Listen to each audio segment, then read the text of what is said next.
Si pun nak tunjuk cara modify langsir French plate menjadi langsir eyelet yang ada ring hiasan tengah. Kenapa si pun letak ring hiasan tengah ni? Kalau kita tak letak ring hiasan, nampak dia terangga macam ni kan, tak cantik. Tapi kalau dengan adanya ring hiasan ni, bila kita tarik, kat sini flow dia cantik. Nampak? So cara dia, pertama sekali kita lipat langsir French plate ni.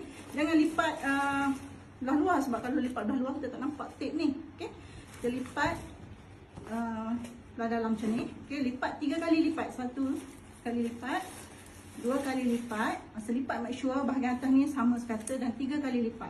3 kali lipat, lepas tu kita terus tebuk. Cara tebuk dia, kalau kita tak pakai ring hiasan, kita tebuk tengah-tengah center. Tapi sekarang ni saya nak letak ring hiasan macam ni kat tengah.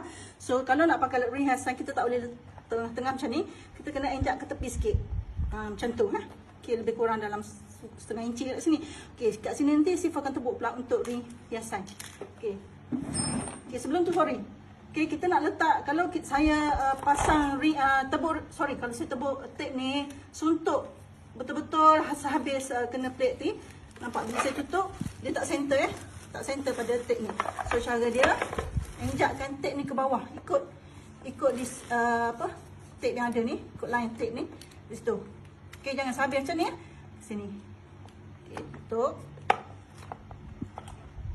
Kita guna tutup boleh. Bismillahirrahmanirrahim. Tebuk 8 lubang lah. Lepas tu kita buka. Buka ni, tebuk tengah-tengah pula. Sebelum tu kena keluar dulu lah ni. Penuh dah ni, patutlah dia tak ni. Seterusnya, kita tebuk center antara dua ring yang nampak ring yang saya dah tebuk tadi. Kita tebuk center dia. Bismillahirrahmanirrahim. Tengok center dia. Bismillahirrahmanirrahim. Mudah tu.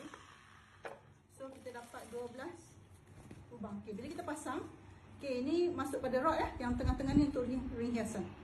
Sama macam ni hasil dia. Itu sahaja. Assalamualaikum.